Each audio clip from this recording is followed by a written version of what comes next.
За сайн байцгаана уу? За энэ удаагийнхаа лайваар бичлэгээр би амлсан ёсоор тайлбартай Европын үн ханш үйл хөдлөх хөрөнгөний тухай мэдээллийг өөрийнхөө мэдсэн, сонссон, уншсан зүйлээ тайлбартай хуваалцъя гэж ингэж амлсан байгаа. Тэгээд энэ тухайгаа чинь та нартай ярьж өгөх гэж байна. За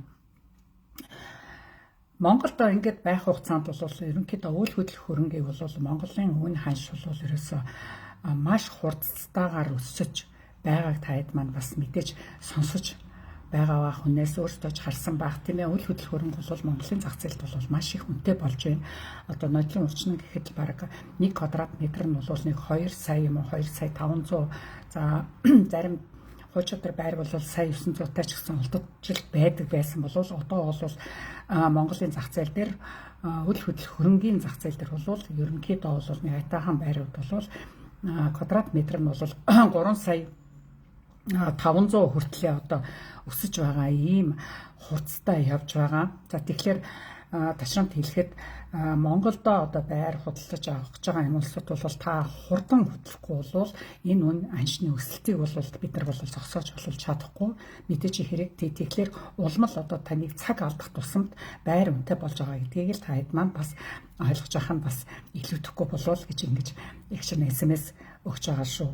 Тэгэхээр хурдан хөдлөхгүй бол байрны үн дийлдэхгүй үнэтэй болж байгаа шүү. За жишээлбэл Raven Tower бол Raven Garden гэх мэт тийм гоё тансаг зэрэглэлийн одоо хорооллуудад бол одоо байр бол ерөөсөө үндсэндээ 1 тэрбумаас бараг 4 тэрбум хүртэлх үнэтэй одоо ийм байрууд бол байдаг боллоо. За тэр нь бол нэг 4 өрөө нэг өрөөнөөс ахуулаад 4 өрөө ч гэдэг юм уу маш гоё тансаг гаражтай тансаг балконтой одоо юу ч гэдгийг тэгээд доороо үйлчилгээтэй бүх юмтайгаа одоо ийм тийм сайхан байрууд бол 4 тэрбум хүртэлх одоо үнэтэй ийм байрууд бол зөндөө баригдаж байгаа тийм ээ. За энэ бүгдийг ингээд бодоход ерөнхийдөө яг 2 өрөө байрыг бол нэг 150 саяас нэг 200 сая төгрөгөнд худалдаж авч байгаа. За 3 өрөө байрыг бол нэг 200 саяас 300 сая төгрөгөнд бол 300 сая төгрөгөнд бол худалдаж авч байгаа. Иймэрхүү дундаж ийм үн ханштай ерөнхийдөө байгаад байгаа. За нэгэнт үйл хөдлөх хөрөнгийн тухай хэдүүлээ ярьж байгаа учраас их чинь яг энэ хэмжээний мөнгөөр Монголд худалдаж авч байгаа энэ хэмжээний мөнгөөр одоо жишээлбэл ийм тансаг зэрэглэлийн одоо ийм орд харш гэж хэлж болно те ийм байруудыг хаусуудыг худалдаж авах яг тэр мөнгөөр ер нь энэ дунджаар бол яг нэг 350 мянгаас 700 мянган долларын хэмжээний ийм үнэтэй байрууд байгаа шүү дээ те. Тэгэх юм бол одоо яг энэ мөнгөөр жишээлбэл Америкт Чикагод жишээлбэл гэсэн байлээ тийм ээ. 3 өрөө байр худалдаж авч жишээтэй. Исландд бол жишээлбэл 500 мянган доллараар бол 2 өрөө байр авах жишээтэй одоо ийм хэмжээний үнэртэг байгаад байгаа юм. Тэгтэл манайхны цалин хөлс ямар вүлээ те. Эдрийн орлого ямар вүлээ мэдээж тэнгэр газар шиг ялгаатай те. За өнөөдрийн лайвыг ерөнхийдөө их чинь Европ руу хандуулж хийж байгаа болохоор илүү дэлгэрэнгүй Европын хаан тухай хэдүүлээ ярилцъя. За байр авахд мэдээж хэрэг та хэд маань бол ерөнхийдөө худалдаж авч байгаа байраа та өөр амьдрах юм уу эсвэл одоо аав ээждээ авч гэж байгаа юм уу эсвэл түрээсэлж байгаа юм уу гэдгээ бол илүүц анхаарч гол зорилго нь юунд байгаа гэдгээ хамгийн түрүүнд маш сайн тодорхойлдог баг тийм ээ. Европод бол тэгэхээр нэг та өөрөө хэрэг амьдрахгүй бол мэдээж хэрэг хамгийн ашигтай хамгийн боломжийн буцаагаа зарахад хүртэл үн ханшаа алдахгүй байруудын нэг бол яахрахгүй аялал жуулчлалын зон гэж ярьдаг тийм ээ. Хамгийн их одоо гадаад иргэд гадаадын хүмүүс их төвлөрсөн ч юм уу тийм ээ.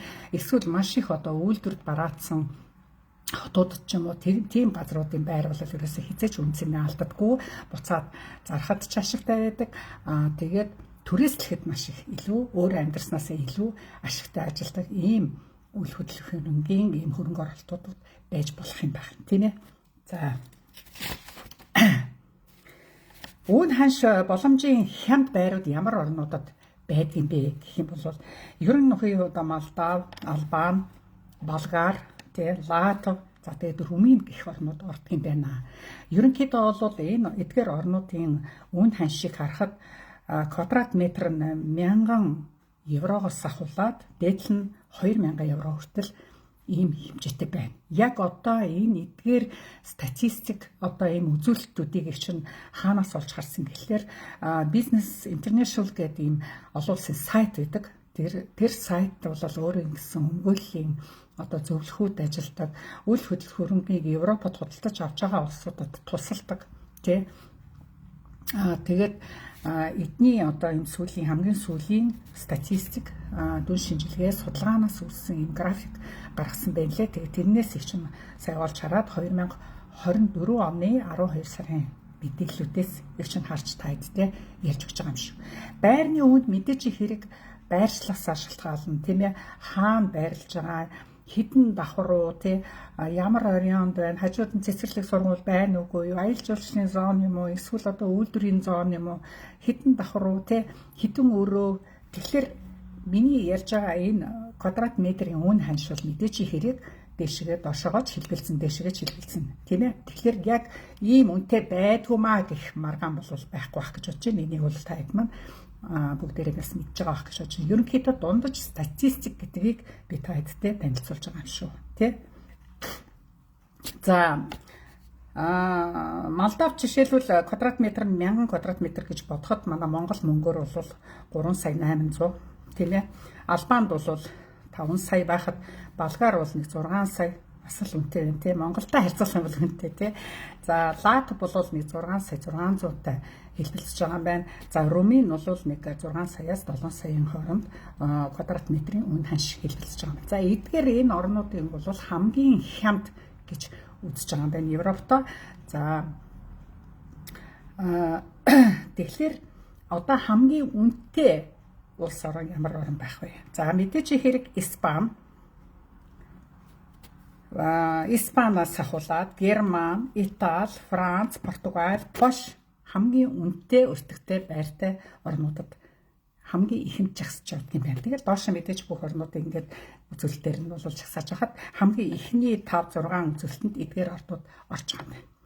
Испанд бол 2600 квадрат метр нь 2600 евро гэж байгаа. За Монгол мөнгөөр бол эдгээр орнуудын Испани бол 9 сая, Герман бол 21 сая, Итали 11 сая, Франц 19 сая, Португал 9 сая, Польш бол нэг квадрат метр нь 2600 евро байх жишээтэй.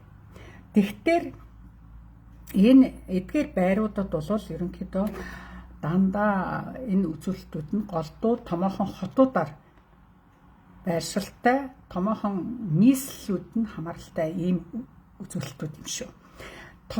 Тосгон юм уу хотоос төв нийслэлээс хол байгаа газрууд мэдээж хэрэг үн ханш орон сууцны үн бол хамаагүй арай хямд, арай татуу байдаг.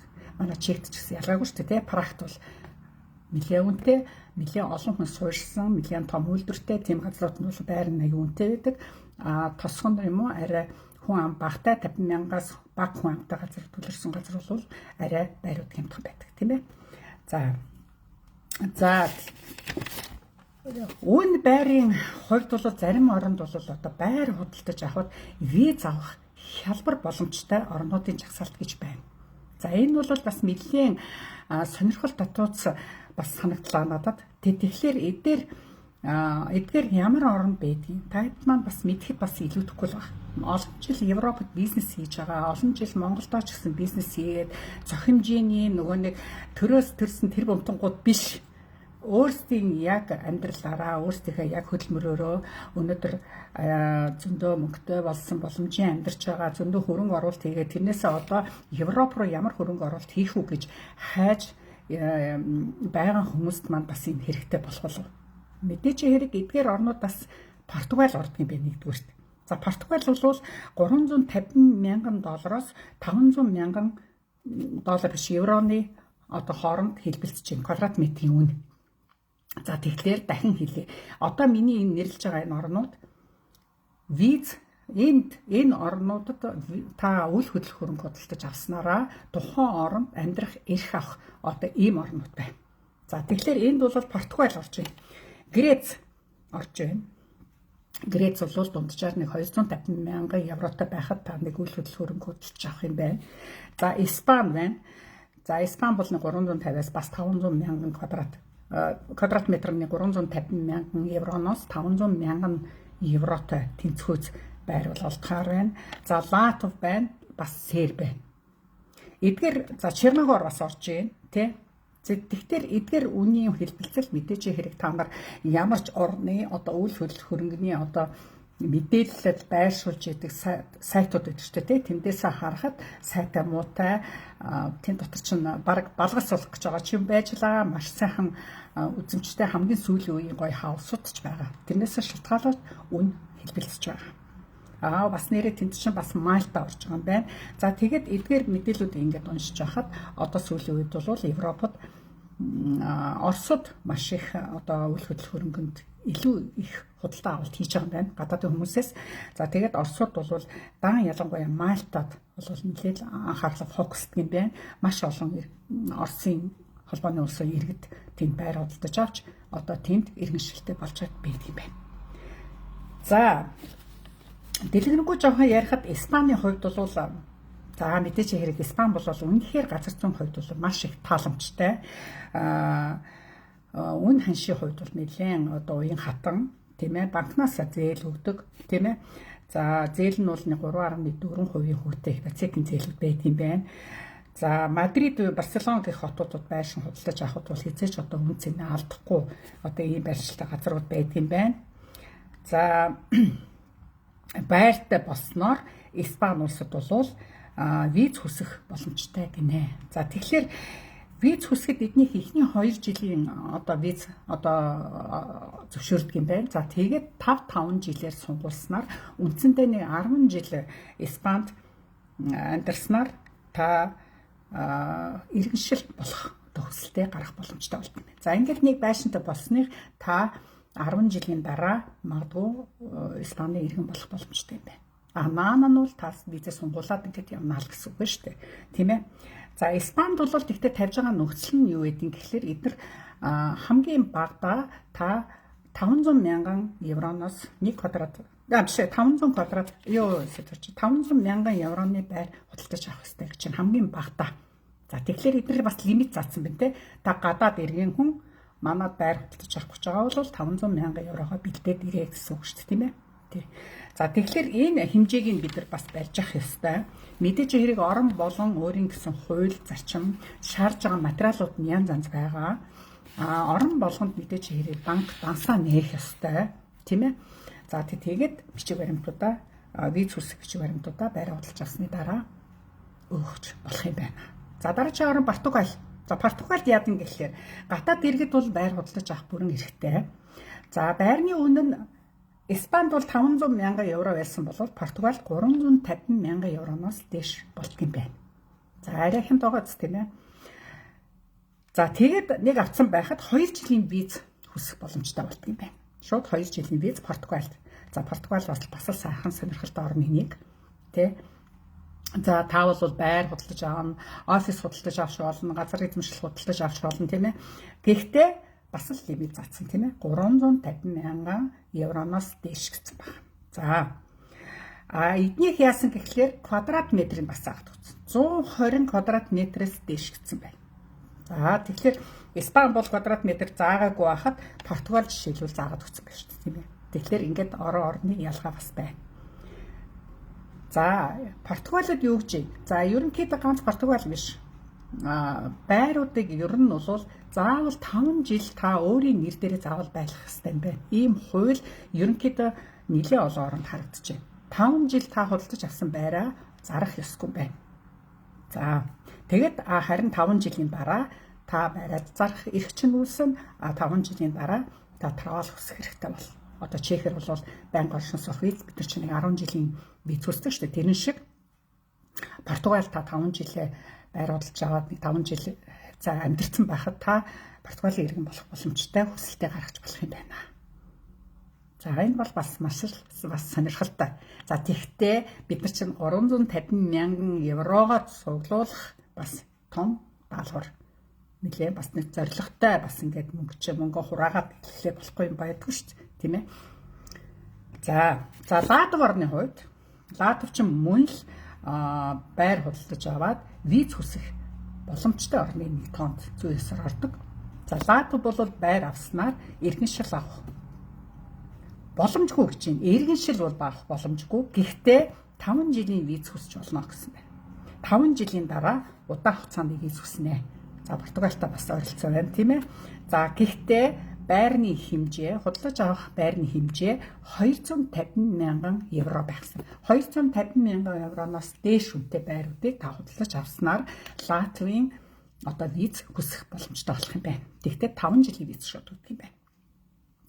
За Рига, Юрмала, Марупе гэдэг хотуудад бол байр авах боломжтой, хайх хэрэгтэй гэж байна. За Сарда Латвийнхан бас арай илүү тавьж байгаа нөхцөл нь юу гэдэг тэгэхээр сар болгон та 1860 евроноос дээш орлоготой гэсэн орлогын мэдүүлгээ та өгч явах хэрэгтэй юм байна. 1860 гэж энэ дэр бичсэн байлээ. За тэгэхээр тэндээ ер нь бараг амьдраад цалингаа бас мэдүүлж явах хэрэгтэй юм байна. Тийм ээ. Өөргөө тус улсад янз бүрийн банкны ч юм уу янз бүрийн юмд өөр авлагын лавлаган авдаг юм байна. Татвар төлөлтийн лавлаган авдаг юм байна. Тэгэхээр эдгээр бол Латв болол илүү бас шаарч байгаа материал нь арай илүү байдаг юм болов уу гэж ингэж харагдлаа. Гэхдээ магадгүй Испани, Португал ч гэсэн өргүү гэсэн лавлага мөн татварын татвар хэрдүүлж байгаа лавлагаас л нэгдэг байж магадгүй. Гэхдээ энэ яг миний уншид танилцсан юм дээр бол энэ тухай бол харагдаагүй. Яг нарийн зөвлөгөө авах мэрэгчлэлтгүүдээс нь энэ тухай асуухад бол хэлээд өгөх байхаа мэдээж хэрэг тийм ээ. За тэгээд аль нь мэдээж хэрэг тухайн оронд гэр бүлээ татах боломжтой болно. Та үйл хөдлөхөөрөнгө худалдаж аваад виз хүсэж байгаа бол гэр бүлийнхээ хүмүүсийг давхар визэнд оруулах бас боломжтой гэсэн байдаг юм байна. За хэдэн жилийн өмнө гэж байгаа юм тий. Итали, Испани гэх орнууд бол одоо хуучин байрнуудаа зүгээр нэг одоо бэлгэдлийн чанартай ганцхан еврогоор зарж ирсэн гэж байгаа. За тэр үед одоо манайхан мэдээлэл авч байгаагүй байх. Ер нь зүгээр яг тэндээ яг амьдчээс улсад навч чадсан юм уу мэдэхгүй. Ер нь бол 1 еврогоор бараг одоо дэвсүүлж ярихад балах сус болж байгаа, нургч байгаа, үнэхээр засвар шаардлагатай болсон улс одоо эцдүүд нас орсон ч тийм үү те улс их орон аваад засвар хийхгүй байгаа тийм байруудаа 1 еврогоор зарж ирсэн гэж байна. За тэгж арга хэмжээ авснаар маш олон байрууд одоо эзэнтэй бол засвар сэргээлт хийж тийм ээ тэгээд тухайн хоттоо одоо бас өнгө нэмэх одоо ийм сайхан боломж ийм том арга хэмжээ авсан байгаа засгийн газраас бас л ухаалаг шийдвэр байна гэж ингэж харагдаж байгаа шүү дээ. Тий 1 еврогоор хинч гисэн аваад сэргээ засварлаад гаднах өнгөд фасадын сайхан янзлаад тэр чин хотын үзэмж бас байгаа тухайн улс их орны үзэмж гэж байгаа тийм ээ тэгээ нэг эзэнтэй болчихж байгаа юм чи тэр хүн чинь дотор гаднаггүй засал чимэглэлийг бол маш сайн хийж л байгаа шүү дээ.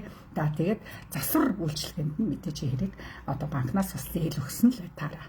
За тэгэхээр энэ бол бас их сонирхолтой ийм худалдаа арилжаа болсон юм байна. Тэгээд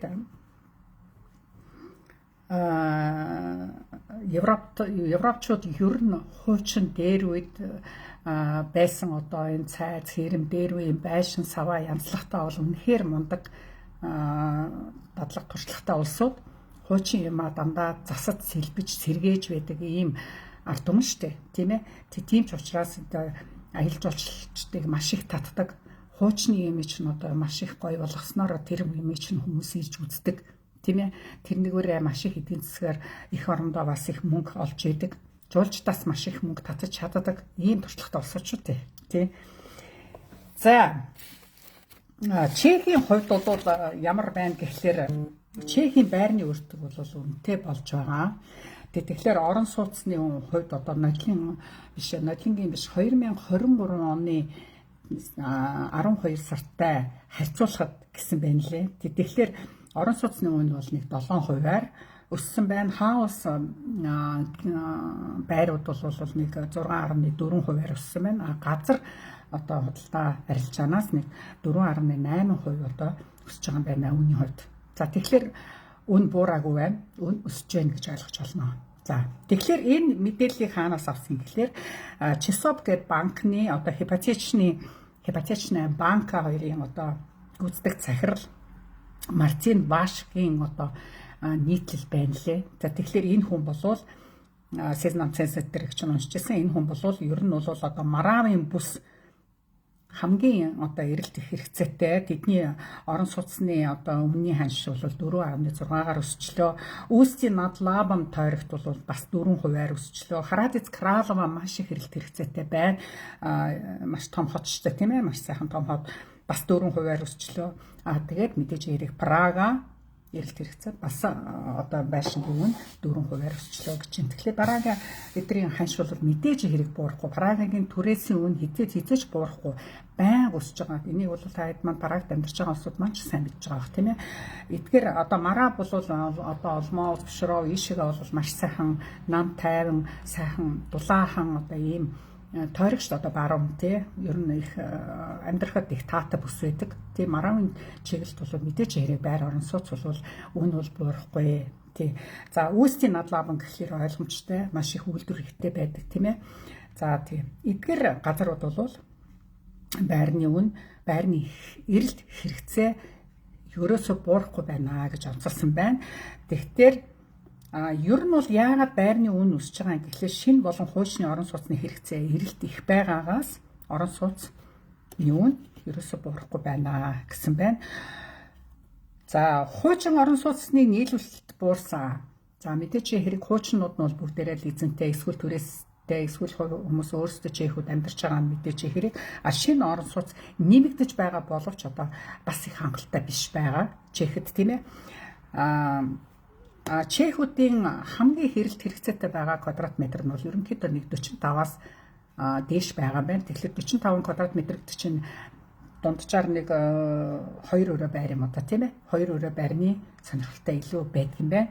За тэгээд эдгээр ийм 45 квадрат метрийн байрыг бол үндсэндээ бусдаасаа бүр 15% илүү их хэрэлт хэрэгцээтэй байдаг юм байна. За тэрнээс бага бол бас нэг амьдрахад таатай бус тийм ээ. Нэг хүүхдээ айлч гисэн нэг өрөө бол хангалтгүй. Эсвэл нэг дээр нэмхэн каач байдаг юм уу те. Галдуу хотор шүд үргэлж нэг өрөө байр бол бас хангалтгүй стата бус гэж үздэг юм байна. За тэгээд хүүхдтэй хүнд бол ерөнхийдөө нэг 2 өрөө байр бол эрэлт хэрэгцээ хамгийн их байдаг юм байна. За Европод байр авахд үндсэн 4 одоо боломж харагддаг юм байна. Энэ дээр бол одоо ашигтай хөрөнгө оруулалт гэж үзэж байна. Яагаад гэвэл байнгын үнийн өсөлттэй байгаа. Европын байр бол байнгын үнийн өсөлттэй байгаа. За яг манай Монгол шиг ялгаагүй байна тийм. Монгол ч гэсэн байр байнгын өсөлттэй байна. Буурахгүй байна. За хоёрдугаарт эрсдэлгүй гэж үзэж байна. За манай Монголд бол эрсдэлтэй гэж харагдах нөхцөл бас байдаг. Тийм ээ.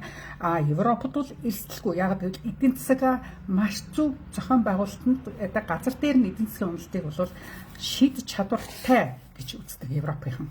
Тийм ээ. Тэгэхээр ямарваа нэг байшин худалдаж авахд бол энэ эрсдэлгүй хөрөнгө оруулалт гэж үздэг юм байна. За найдвартай эрсдэлгүй. За мөн ялгаагүй түрээслэх боломжтой. За түрээсийг ашиг орлого олох боломжтой байдаг. Ямар ч гадаадын хүн Европод байр авч худалдаж авахд түрээслэх өөрийн гэсэн орлоготой болох бас боломжтой. Тэр эрхийн нөхцөн биш тий. Та Монгол хүн байна. Европод байр авч болохгүй гэсэн юм алга. Одоо миний түрүүний нэрлснээр энэ бүх орнууд ямар ч гадаадын хүннээс одоо жишээлбэл Чехэд бол хятад маш их хөрөнгө оруулалт авчихна шүү дээ. Одоо тэр Карлвардуроос Оросоор ирдэг хүн маш их байдаг. Жишээлбэл Оросууд маш их худалдаад авцсан. Бүх барилга нь бараг Оросын юм болцсон гэж ярьдаг байсан. Одоо тэгсэн тэр хятад бас аягүй худалдаад авчин гэж ярьж байна. Тэгэхээр та ямар орны иргэн байна үл хамааран хаан ч Европод байр худалдаж авах боломжтой. За тэгээд миний түрүүний ярьсанчлаар мөн Европод та байр авснаар зарим орнд виз оршин суух хэрэгтэй болох. Эдгээр ийм 4 үндсэн боломжийг та хэд маань бас судлаад ашиглах боломж байдаг юм бол эдгээрийг ашиглаад үзэхэд бол гэмгэн байна гэж ингэж харагдаж байна. За риэлторуудын хувьд бол Европод бол хамгийн найдвартай, хамгийн зөв зохистой, хамгийн сайн түнш гэж үздэг юм байна. Яагаад гэвэл та ганцаараа өөрөө хуваараа риэлторууд мөнгө төлөхгүйгээр үл хөдлөх хөрөнгө худалдаж аавна гэдэг бол маш их асуудлууд тулгарна. Мэдээж хэрэг гадаад хэлнээс ахуулаад тухайн орны хуулийг сайн мэдхгүйгээс ахуулаад тийм ээ янз бүрийн асуудал тулгарна. Тийм болохоор тэр болгонд таны талд үйлчлэх хамгийн зөв зүйтэй худалдаа арилжаанд тус болгоч бол риэлторууд байдаг харахгүй. одоо чихэр бол реалитны канцлерууд гэж ярьдаг тийм. Эдгээр чинь өөрсдийн өмгөөллийн албатай байдаг тийм ээ. Таны тал кадастрыг чинь бүх юм чинь зөвлөгөөг чинь өгөөд гэрийг чинь хийгээд өгнө, байшин гэж очиод хэмжээд өгнө. Тэр тухайн худалдаж авах байрны чинь хэмжилтийг хийгээд өгнө гэх мэтлэн. Дүн шинжилгээ хийдэг улсуудаа мэднэ тийм ээ. За кадастрын үйлчилгээ бол бүх оронд бол ерөнхийдөө бол өөрсдийн мэдээж хэрэг хураамжтай. Тухайн оронд жишээ Польшид нэг 3% байхад Чехэд 1% байдаг жишээтэй. Эдгээр хураамж бол орон болгон өөрийн гэсэн хуулиндаа захирагдаад явна. Мэдээж хэрэг өөрийн зохицуулалттай. Гэхдээ ер нь бүх оронд кадастрын үйлчилгээний хураамж маш хямд байдаг гэж. Маш хямд байдаг. За тэгээд татвар ерөнхийдөө сангийн яам зохицуулагддаг. Бүх оронд адилхан. Европод бол сангийн яамандаа харьяалагддаг. За тэгээд улс бүр өөр ямар ч улс оронд яс хүндэс хамаарахгүйгээр татварыг бол яг төлөх ёстой. Та байр худалдаж авсан бол нийт байрныхаа үнийн дүнгийн 1% юм уу 2% заавал төлөх ёстой. Тухайн орны хуулийн захирагдмалагдсан байна. Тэгэхээр байр худалдаж авч байгаа хүн татвараа төлнө. Одоо ер нь бүх оронд л адилхан байдаг бах тийм ээ. За тэгэхээр эдгээр ийм боломжуудын тухай та эдгээр чинь бас танилцуулах гэж бас хичээлээ. За тэгэхээр ерөнхийдөө энэ Португал, Латви, Испани гэдэг одоо энэ виз хүсэх боломжтой энэ эдгээр орнуудыг та хэд манд бас өөрсдөө бас сонирхон үз. Одоо мэдээллийн 900-д амьдарч байхад мэдээллийг та авахыг хүсэж байгаа бол бүх орны хэл дээр англиар бичнэ үү, англи хэлтэй нь англиараа бичээд, орос хэлтэй нь оросоор бичээд, герман хэлтэй нь германаар бичээд, ялангуяа манай Европод амьдарч байгаа монголчууд маань хэр одоо боломжтой байна уу? Ялангуяа манай Монголоос Европод хөрөнгө оруулалт хийж орлоготой болох юм хүсэлтэй байгаа хүмүүс байх юм бол мэдээж англиараа ороод бүх мэдээллүүдийг авах юм боломж байна. Мэдээллүүд маш их байлаа. Би одоо энэ сэдвэр одоо лайв хийх гэж ороход л ерөөс бичээд ороход үйл хөдөлгөөрөмж Европт гэж бичээд ороход л ерөөс 9 шидийн мэдээлэл байна лээ. Тэгээ хамгийн гол нь өмгөөллийн хамгаалалтай адвокатын үйлчилгээтэй ийм зөвлөгөөнүүдийг авсан илүү зөв болов гэж ингэж бодсон. Тийм ч учраас би өнөөдөр энэ мэдээллийг тэр өмгөөллийн албаас авсан. Тэгэхээр тэр International Business гэдэг тэр сайт руу таад маань ороорой. Яагаад гэвэл эднийх ерөөсө 30 жилийн одоо туршлагатай ийм компани байгаа. Бусдад зөвлөгөө өгдөг. Европод үйлдвэрлэх худалдаж авах чинь тусалдаг. За мэдээж хэрэг зөх хэмжээний үйлчилгээний хураамжтай байгаа. Тий. За ийм байна. За дашин хэлэхэд манайхан ч нэг өрмийн нөхөртэй Монгол эмэгтэйчүүд маань байлгаа Чехэд бол бас мэрсэл байдаг. Румыний хувьд бол ерөнхийдөө бол байр худалдаж аваад визтэй болно гэх болохоос иргэншил болох боломжгүй. Гэхдээ Румын бол одоо жишээлбэл Румыний одоо иргэн болчих юм бол одоо Румын хүнтэй гэр бүл болсон бол Румын паспорттой болчих юм бол 170 орон жишээлбэл визгүй зорчих одоо ийм боломжтой ийм орн байна шүү дээ. Тэгэхээр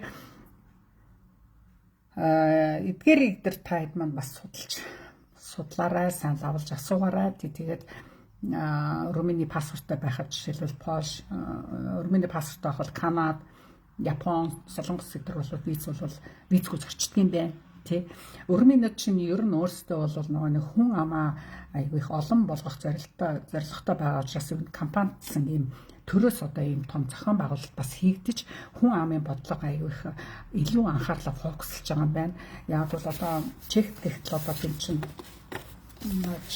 Румын хүмүүс аюу хийж ажил хийдэг шүү дээ. Ер нь бол хүн аманд маш их зөөрцөн хөлмөр хийх чадвартай аюу бага. Тэгээд эдгээр ерөөсөө одоо цусандаа бүр өвөг дээдсэн хэрвээ өрмийн хүн байсан уу тэр хэрвээ тийм байсан бол та нарыг одоо шууд одоо өрмийн иргэн болгон шүү өдр гэсэн тийм зар мар өдр зөндөө тавигдсан байдаг гэж байна. Тэгэхээр энэ өрмийн иргэншил болох асуудал дээр засаг түр нь маш их анхаарч байгаа болох тэр тал дээр өрмийн одоо гэр бүл болсон бол та хэд маань энэ дээр бас асууд суулгаж бас илүү сайн судлаарай гэж хэлгээд байна. Хамгийн гол нь паспорт нь аюу олон оронд зорчих бас их сайхан ийм боломжтой орны нэг байдаг байх шүү л гэдгийг би бас мэдэж авлаа. За тий. За энэ удаагийн мэдээллийг ингээд та хэдтэй өндөрлөе. Ерөнхийдөө та хэд маань маш зөв одоо хөрөнгө оруулалтын одоо ийм асуудал дээр хөрөнгө оруулалт гэж юу юм, тэ үн цаас гэж юу юм, форекс гэж юу юм, одоо тэр ер нь зөвхөн цалингаас цалингийн хооронд биш, илүү одоо тарих оюуны одоо тарих оюундаа илүү их мэдлэг гэж, илүү их мэдээлэлтэй байж, илүү их боломжийг атгаж яваарай л гэж хүсэж байгаа. За та нартай бүгдээрэнд амжилт хүсье. Дараагийн бичлэг болтол баяр таа.